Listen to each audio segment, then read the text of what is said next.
Você está ouvindo a série de mensagens Ninguém Manda em Mim, os 10 mandamentos sob a ótica de Jesus. Eu sei, só de ouvir 10 mandamentos, talvez você pense que já querem mandar em você.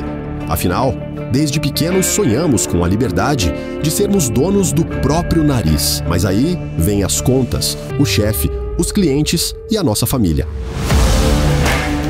A verdade é que você não vive sem um senhor. Ou seja, a grande questão não é se alguém vai mandar em você, mas quem vai mandar em você. Agora fique com o sermão deste domingo e para saber mais, siga nosso Instagram, @anglicanaverbo, conduzindo pessoas rumo à maturidade.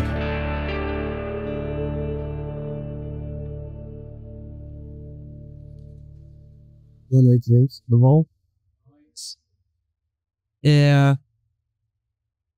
Hoje a gente vai falar do mandamento mais fácil de todos, né? É o clássico mais fácil de todos. Não matarás. Todo mundo sempre fala, né? Nunca matei. Tô livre. Esse é o mandamento o mais clássico de todos. Obrigado, meu amor. Que todo mundo sempre diz, né? Eu nunca matei, estou livre, né? Nem vou pedir pra vocês abrirem em Gênesis, não, né? Que são, literalmente, são 2 palavras. Não matarás. E é isso mesmo. Mas eu queria convidar vocês pra começar a já ver o que Jesus vai falar. A gente vai voltar nessa parte, nesse texto, muitas vezes. Mas já queria que vocês abrissem na Bíblia de vocês, se vocês estiverem aí. Ou acompanhar comigo aqui, que é em Mateus 5, do 21. A gente vai ler o 21, 22 agora e depois a gente lê o restante, né? Todo mundo pronto aí? Bem? Vocês ouviram o que foi dito aos teus antepassados: não matarás. E a quem matar está sujeito a julgamento. Mas eu lhes digo que qualquer que se ira contra o seu irmão está sujeito a julgamento. Também qualquer que disser ao seu irmão assar será levado a tribunal.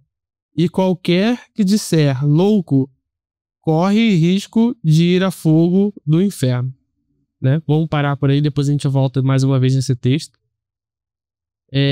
Eu queria já apontar, né, que Jesus pega esse mandamento, que é o mandamento mais fácil de todos, e dificulta. Ele já começa dificultando pra gente, que ele torna o mandamento mais fácil de todos o mandamento mais difícil, que é não se irar contra o nosso irmão, né? Imagino que todo mundo já tenha ouvido uma pregação sobre isso, né? Porque Jesus deixa muito enfático nisso, e é um mandamento que pega muito no nosso coração, não se irar. Mas a gente entende que, ok, beleza, Jesus falou sobre isso, não se irar, é o normal que a gente mantém. Mas a gente tem que sempre examinar nosso coração nesse ponto, né? Que é um mandamento simples, Jesus dificulta, a gente segue, está além do que é o matar, mas a gente tem que pensar também no que significa essa ira, no que significa isso significa matar, né? E eu também queria lembrar nesse ponto, porque, apesar de ser um mandamento mais fácil, mesmo na época todo o povo de Israel saindo do deserto, ele também é um mandamento mais sério de todos. Ele está levando ao ponto máximo. Se vocês lembrarem, né, se vocês quiserem abrir também, em Romanos 6, 23, vocês vão lembrar que o salário do pecado é a morte. E a morte define o que é o pecado.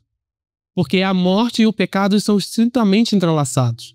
Eles são a mesma coisa. O pecado, ele é a essência. A morte são a mesma coisa, né? E a gente tem que sempre lembrar por que Jesus diz pra gente irar e mostrar que essa é a porta do pecado no nosso coração, né? Agora, eu digo pra vocês, depois de tudo isso, não parece ser tão mais fácil, né? Não sei se parece pra vocês. No começo parecia muito fácil.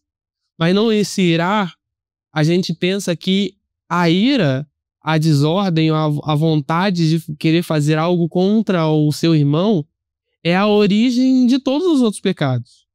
É a origem de você querer fazer mal para alguém. Depois você vai seguir uma lista de outros mandamentos, né? Porque os primeiros 4 mandamentos são diante do homem a Deus, né? Você não deve prestar imagem, você não deve fazer outras coisas, prestar o seu sábado, o seu descanso. Isso é com você com Deus. E daí pra frente, Deus já abre com não matar, porque daí pra frente são todas ligações entre irmãos. É o que eu vou fazer com meu irmão. E ele já abre com esse porque a maldade no nosso coração, a raiva do nosso coração é o que faz todos os caminhos daí pra frente.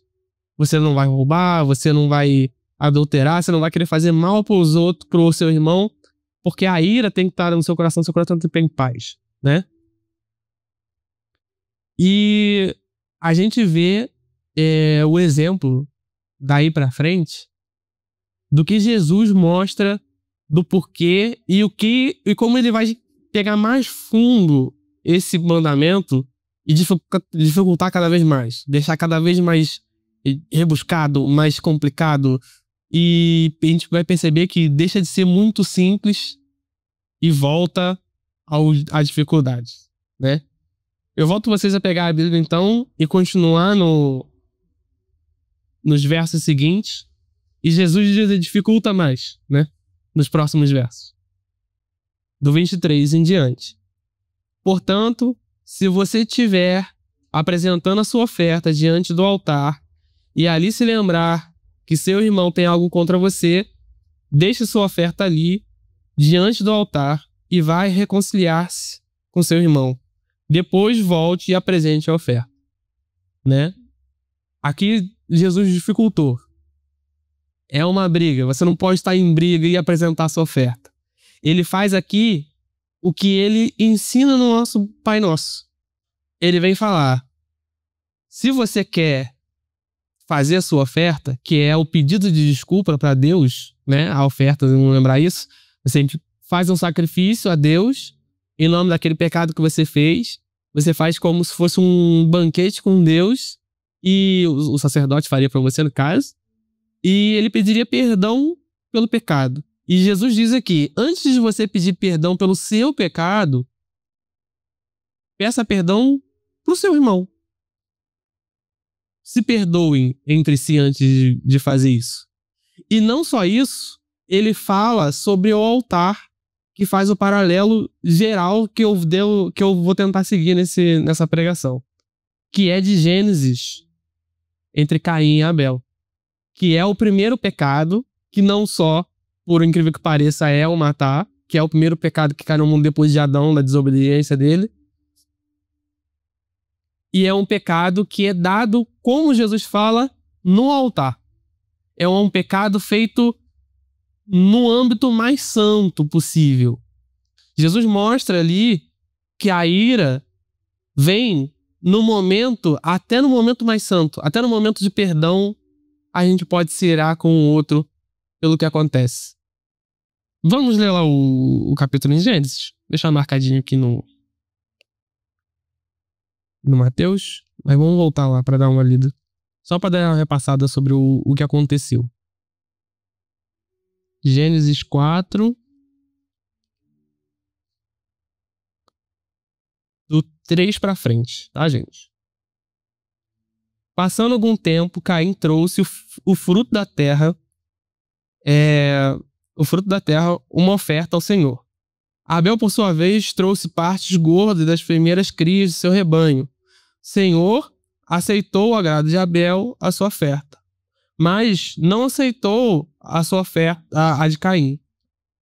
Por isso Caim se enfureceu e seu rosto se transformou. O Senhor disse a Caim: por que você está furioso? Por que transformou o seu rosto? Se você fizer o bem, não será aceito, mas se não fizer, saiba que o pecado está à porta. Ele deseja conquistá-lo, mas deve você dominá-lo. Disse, porém, a Caim ao seu irmão Abel: vamos ao campo. Quando estavam lá, Caim atacou seu irmão Abel e o matou. Então o Senhor pergunta para Caim: onde está Abel, seu irmão? Respondeu ele: não sei. Sou eu responsável pelo meu irmão? Disse o Senhor: o que foi que você fez? Escute, da terra o sangue do seu irmão está clamando. Vamos parar por aí. A gente vê aqui Abel se enfurecendo no pior momento. No momento que menos deveria se enfurecer. No momento de perdão.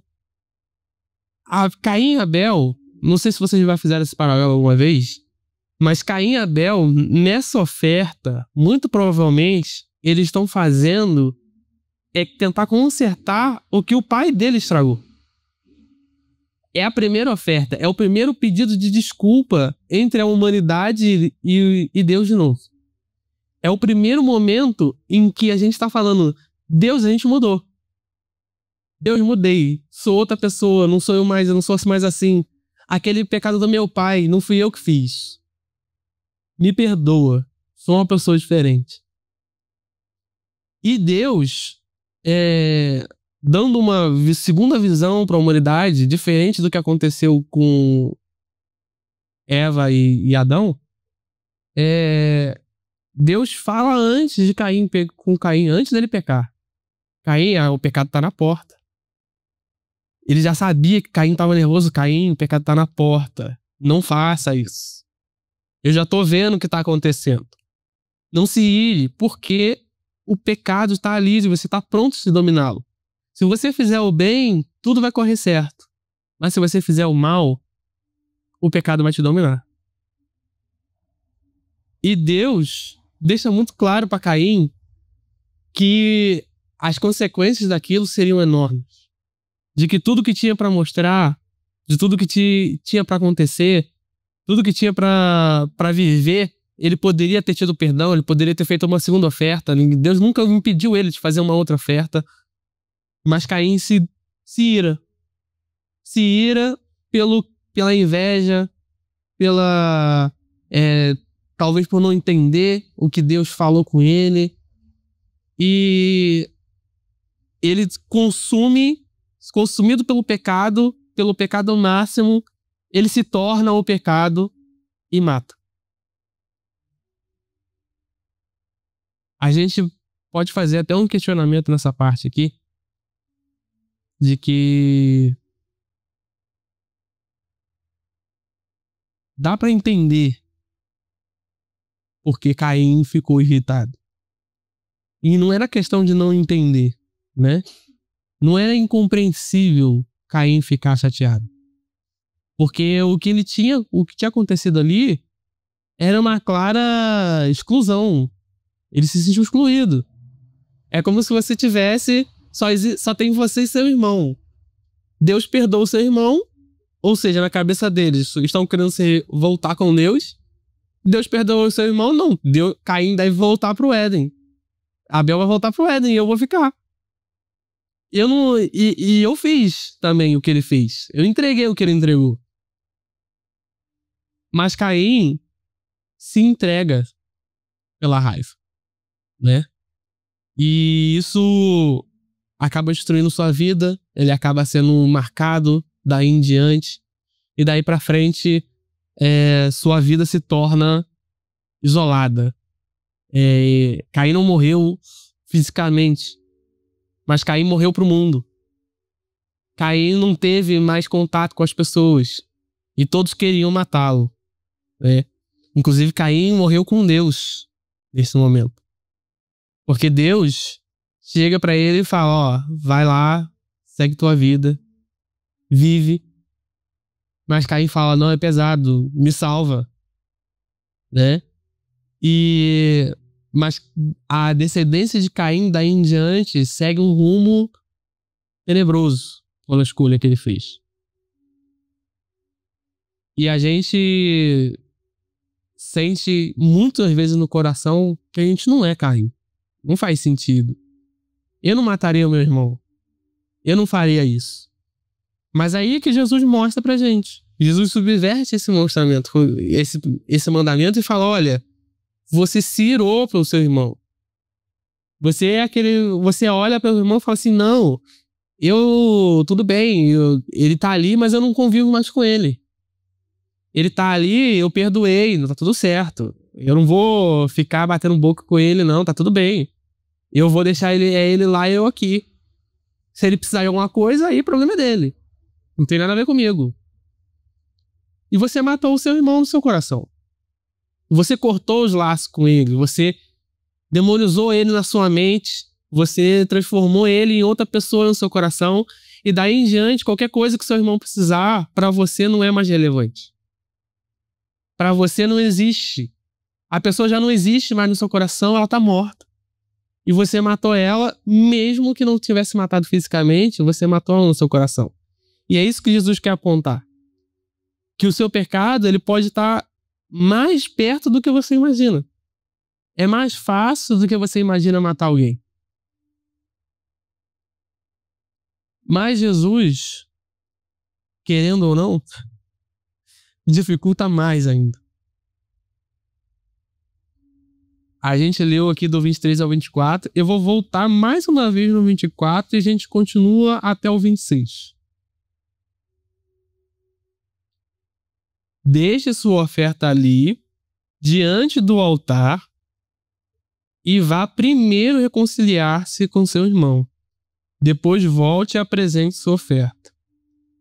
Entre em acordo depressa com o seu adversário que pretende... Perdão? Eu até me perdi aqui.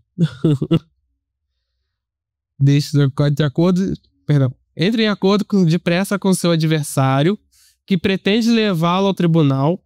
Faça isso enquanto ainda estiver com ele a caminho, pois caso contrário, ele poderá entregar ao juiz e o juiz ao guarda, e você poderá ser jogada na prisão. E eu lhe garanto que você não sairá de lá enquanto não pagar o último centavo.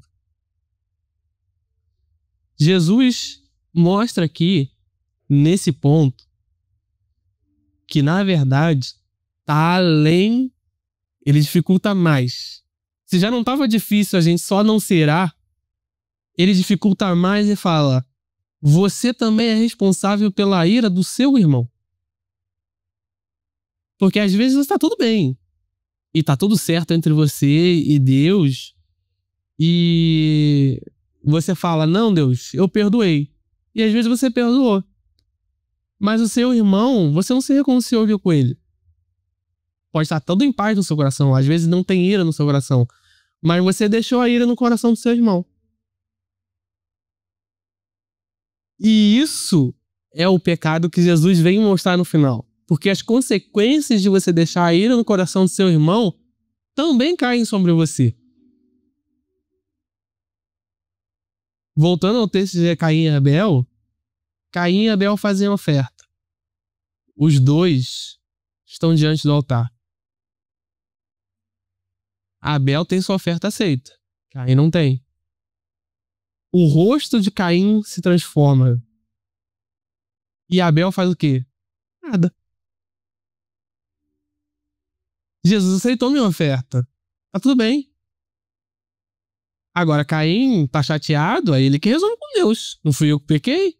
Não fui eu que Deus aceitou minha oferta, então eu tô bem. O que eu tenho a ver com isso? E Abel segue a vida dele como se nada tivesse acontecido. Abel tá tão despreocupado com o pecado que tá assolando o irmão dele que ele vai pro campo como se nada tivesse acontecido. E é o que Jesus fala aqui. Se você estiver no meio do caminho e ele encontrar com o juiz te manda pra prisão, filho. E é a mesma coisa. Caim não teve essa preocupação de cuidar do seu irmão naquele momento. Caim, como uma pessoa que teve a oferta aceita, que Deus perdoou o pecado dele, o que Caim deveria ter feito, que Abel deveria ter feito? Poxa, Caim, caraca, não foi dessa vez, mano. Vamos fazer uma oferta melhor. Pô, eu preparei desse jeito aqui, vamos preparar desse jeito da próxima. Vamos fazer desse jeito, vamos melhorar. Deixa eu te ajudar a fazer. Porque Jesus, ele não tá só chamando a gente a não cometer o pecado que está escrito aqui.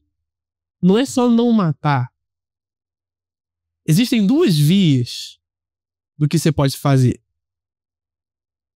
E antigamente, o povo de Israel lia os mandamentos e as leis de Moisés, e eles falavam assim: eu vou seguir estritamente o que está escrito aqui, sem interpretar, tá tudo certo. Deus escreveu aqui: não matar. Não matei. Tô livre. Mas está além disso. Porque Jesus não vive a gente para não fazer o pecado, mas para fazer o inverso do pecado. É para fazer santidade, é para estar no momento. No momento que a gente estava preparando essa palavra aqui, né, eu até estava conversando com o Gabriel e com o Kaique, que o cristão, ele veio para o mundo para trazer o reino mais para próximo. Antecipar o que é o reino de Deus na terra. E ele não faz isso não pecando. Ele faz isso espelhando o que Jesus é. Fazendo o que Jesus fez. E ele não chama a gente só para não pecar, mas para fazer o contrário do pecado. E o que é o contrário do pecado de matar? Não é não matar, é reviver.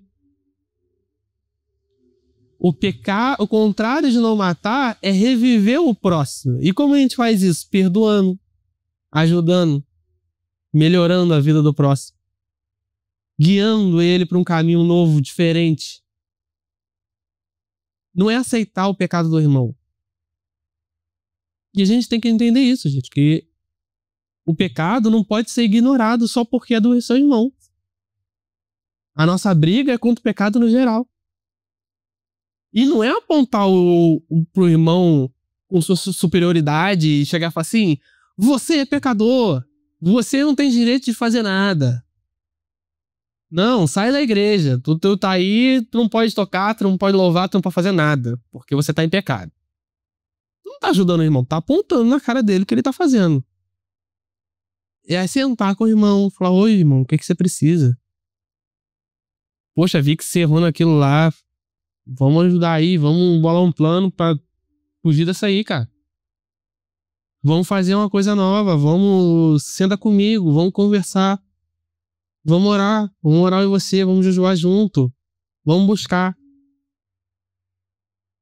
Porque o pecado que tá no irmão também cai sobre você.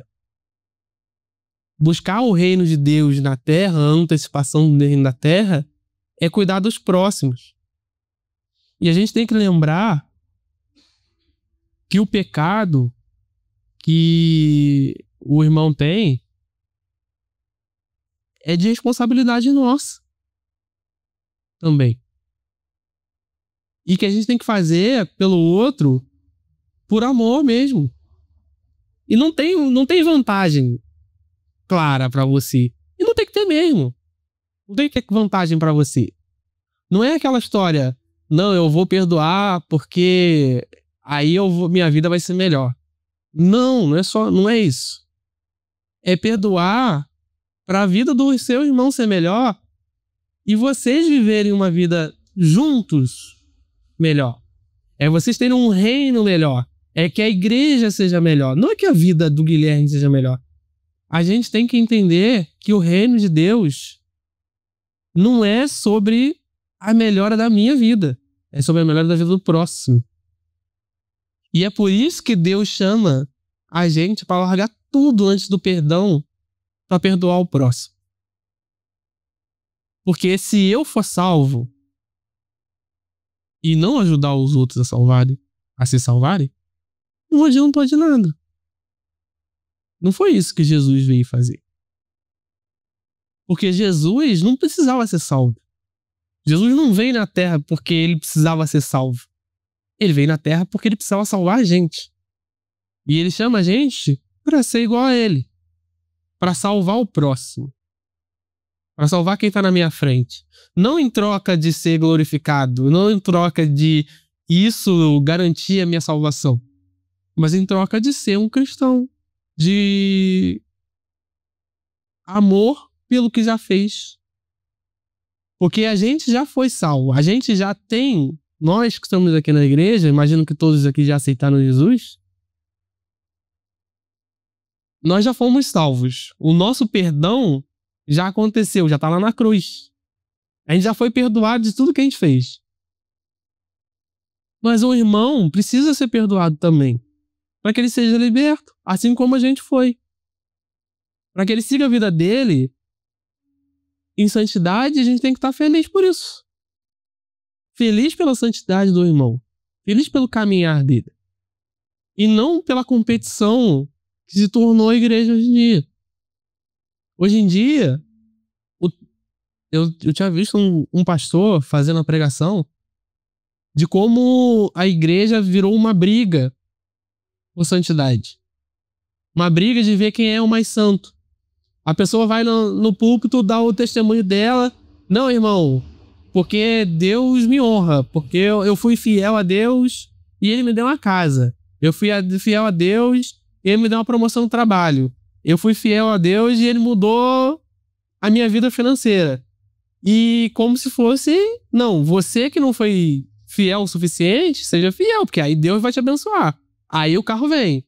Aí vem a casa. Aí vem as coisas. Sendo que a gente não tem que ser fiel a Deus pelo que Deus tem que dar pra gente. Deus já deu o que tinha que dar. Que era a nossa salvação, o nosso perdão. Deus já fez o que tinha, Ele já fez o contrário do pecado, esse pecado aqui. Ele já reviveu a gente. E essa é a graça que a gente tem. E eu queria também fazer um questionamento a vocês. Não é um sentimento de injustiça quando a gente perdoa aquela pessoa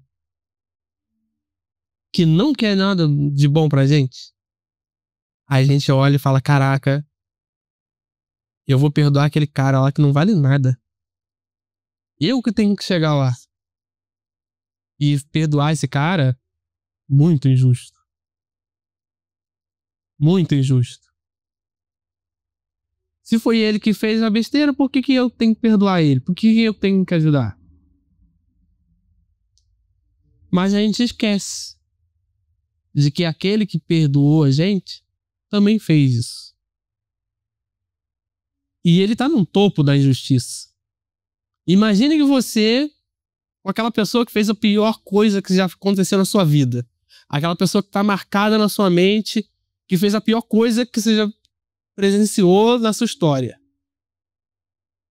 E aí você tem que perdoar essa pessoa. E tu fala, caraca, muito injusto. Eu não fiz nada contra essa pessoa. Mas, se você parar pra pensar, você se sente injusto, mas você é uma pessoa errada também. Algum momento você já errou com essa pessoa, não sei, nem que seja uma palavra, nem que seja alguma coisa. Você sabe que você não é perfeito. Mas agora imagina Deus, o ser, em excelência, perfeito de tudo, nunca errou em nada e tem que te perdoar todos os dias, sabendo que você vai falar com ele amanhã. Ele te perdoa porque é graça, não é justiça. Enquanto a gente tiver justiça no nosso coração, quando quiser perdoar alguém, a gente nunca vai perdoar ninguém. Porque perdão nunca tem a ver com um acerto de conta. Deus muda o código da época de olho por olho. Não é mais olho por olho. O irmão te deu o olho, se tomou seu olho, é bênção. Ah, bênção pra ele. Vou orar por ti, irmão. Perdão. Porque a gente é convidado a ser o inverso. A ser o contrário. A reviver mesmo. Realmente reviver o outro. Se aquele irmão que cometeu aquilo contra você, e você sabe que ele tá no pecado, que sabe que tá na tristeza, você tem que te incomodar no teu coração em querer mudar aquilo. Em querer o melhor pra ele. Tá além do nosso egoísmo de querer a justiça no nosso coração, de retribuir. Porque se Deus fosse só justiça, ai de nós. Ai de nós. A gente, como servo de Cristo, tá aqui para seguir os seus mandamentos, seus ensinamentos e fazer até mais, né? Diz ele, até mais do que ele fez. Mas eu sei que é difícil, eu sei que é um negócio complicado, né? Não sou eu o homem perdoador. Mas a gente tem que desapegar da gente quando vai fazer o ato de altruísmo. A gente tem que desapegar do que a gente é para servir a Deus. Porque não dá para ser não pecado e santo, ou santo. Não é não pequei, logo sou santo. Não existe esse meio do caminho. Você não pode só não pecar. Você não pode só não matar. Se você não reificar o outro, você continua não seguindo Jesus. Você continua não no caminho.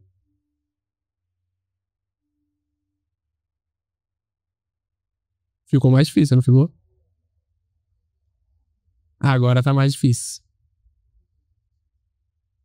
E a gente tem que entender que esses mandamentos, todos, o daí em diante que vão seguir, estão além de um código de conduta para chegar no céu. Eles estão aqui para tornar a terra o céu. É para trazer o rei para cá. É essa a nossa missão, gente. E se a gente não tá fazendo a missão, a gente ainda não se converteu. Essa é a verdade. A missão de Deus que nos traz para aqui é mudar a vida do próximo para sermos pessoas diferentes. Para que nossa vida sendo diferente, mostrar para eles, olha, é possível, existe um caminho diferente. Aquele irmão que me perdoou da coisa mais imaginável que eu já fiz para ele, quer o meu bem. E eu quero participar dessa vida diferente. Não tem como você ser cristão e achar que tá tudo bem não aceitar o problema do outro. Que tá tudo bem odiar o outro. Que tá tudo bem se separar do próximo. Nossa vida como cristão deve ir além. Jesus nos chama para ir além. Porque ele foi além por nós. E nós devemos ser além pelos próximos. E eu queria te convidar a fazer essa reflexão no seu coração.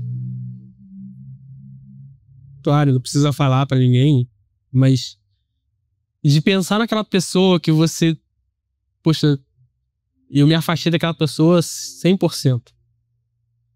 E aquela pessoa morreu para mim. Eu queria te convidar a pensar nessa pessoa com amor. Como Deus pensou em amor por você. De pensar de quando você estiver orando o seu Pai Nosso, de pensar que não é só perdoar, não é só para perdoar aquele que te ofendeu, mas é querer transformar a vida daquele que te ofendeu por uma vida melhor. Por uma vida de santidade. E é querer converter aquele que te ofendeu mesmo. Aquela pessoa que te ofendeu é a pessoa que precisa de Cristo. A gente tem uma mania de se ligar com aquelas pessoas que são próximas a nós. Mas a gente esquece que a pessoa que mais precisa de Deus é aquela que nos faz mal. Porque às vezes você vai orar, não, vou orar pelaquela minha amiga que é católica e tal, e tem que trazer ela pro meio evangélico ou qualquer coisa do tipo. Aquela pessoa já tá ali na conversão. Deus já tá tocando no coração dela, já tá trabalhando nela das formas possíveis. Agora, orar pelaquela pessoa que te fez mal, orar pelaquela pessoa que destruiu uma parte da tua vida, a gente não quer, porque fazer o bem para quem te magoou dá um gosto ruim na boca. A gente não quer ver o outro que não fez mal pra gente ver bem. A gente não quer ver essas pessoas bem. Mas a gente tem que trabalhar isso no nosso coração. Esse é o ponto que Jesus nos chamou para trabalhar no coração. É essa ira perigosa que Jesus fala nos primeiros versículos que a gente leu. É a ira que dominou Caim. Como pode aquela pessoa estar bem e eu não estar? Como é possível? Onde está a justiça? E a nossa justiça está na cruz. Nossa justiça está num Deus que nos perdoou, além de tudo que já fizeram para nós. A gente sabe, e eu sei que vocês sabem muito bem, do que tudo que a gente fez não se compara ao que uma ou duas pessoas fez. A gente magoou aquela pessoa que mais ama a gente todos os dias. E ela está de braços abertos para nos perdoar. Lembre-se disso. Lembre-se sempre que Deus, como sua incrível perfeição, está de braços abertos a te perdoar sempre. Lembre-se desse amor quando for perdoar o outro. Lembre-se desse amor, porque é só esse amor que vai nos ligar ao próximo. Tem que ser esse amor que vai nos ligar ao próximo. Para que a gente viva uma vida melhor. Uma igreja melhor, um caminho melhor. E que o reino chegue mais próximo. Quando eu estava preparando essa palavra, eu pensei em muitas outras coisas, né? Muitas coisas diferentes. Como matar o seu chamado, como matar muitas coisas. Mas Deus mostra pra gente nesse capítulo uma coisa muito clara de perdão, que não é necessário fazer outras subversões do texto. É necessário que a gente olhe esse texto com seriedade. É necessário que a gente veja nesse texto realmente a palavra de amor que Deus nos mostra a ter que fazer com os outros. Para seguir o caminho dele. Do caminho da palavra mais fácil, do mandamento mais fácil ao mais difícil. Em um piscar de olhos. Me encerrando aqui com vocês. Eu gostaria que a gente não se focasse nessa injustiça no nosso coração e que a gente tivesse a mente mais aberta para perdoar os nossos irmãos que fizeram mal para nós. Imagino que vocês têm pessoas na sua mente e seria bom vocês pegarem um tempo. O bispo, da última vez que veio aqui, ele falou sobre 3 pessoas que vocês gostariam de convidar para a igreja para orar por 3 vezes ao dia durante 3 meses. Os 3. Mas eu vou facilitar aqui num outro âmbito aqui. Orar, vou fazer uma pessoa que te magoou, que te feriu, que te machucou. Orar essa pessoa uma vez no dia durante um mês. Pelo bem da pessoa, de verdade. Pela conversão dela.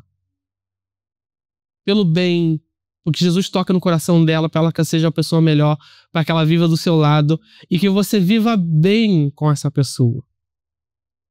Para que essa pessoa não tenha morrido mais para você. Porque não foi isso que Jesus nos chamou para fazer. Jesus não chamou a gente para matar pessoas do nosso coração.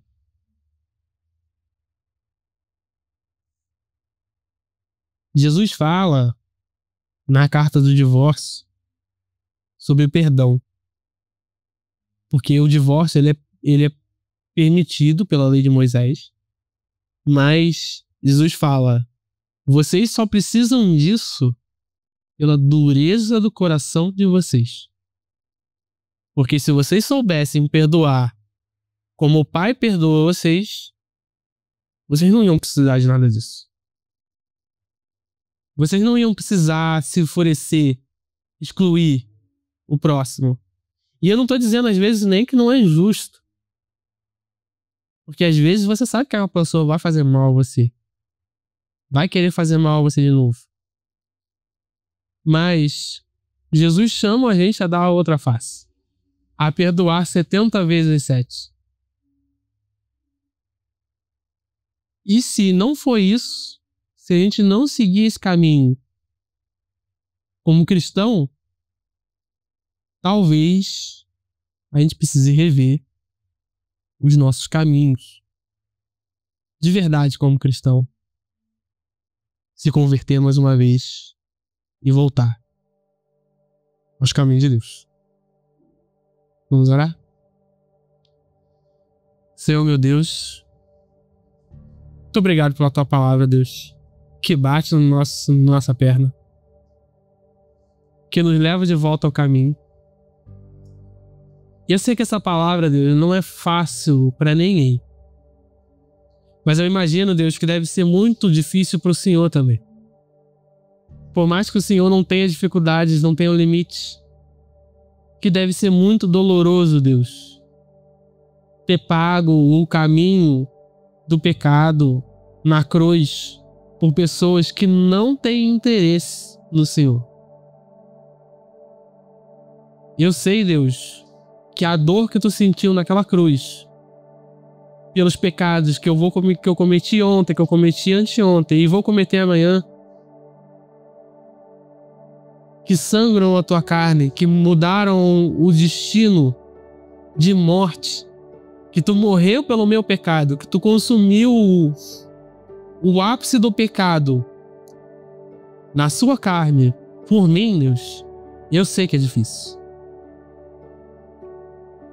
Eu sei, Deus, que a dor que eu sinto, Deus, pelo que o outro fez por mim, não se compara à dor que tu sentiu pelos nossos pecados. Mas eu sei que tu tem graça suficiente para nos perdoar. E eu sei que tu tem graça suficiente para nos dar força para perdoar o próximo, Deus.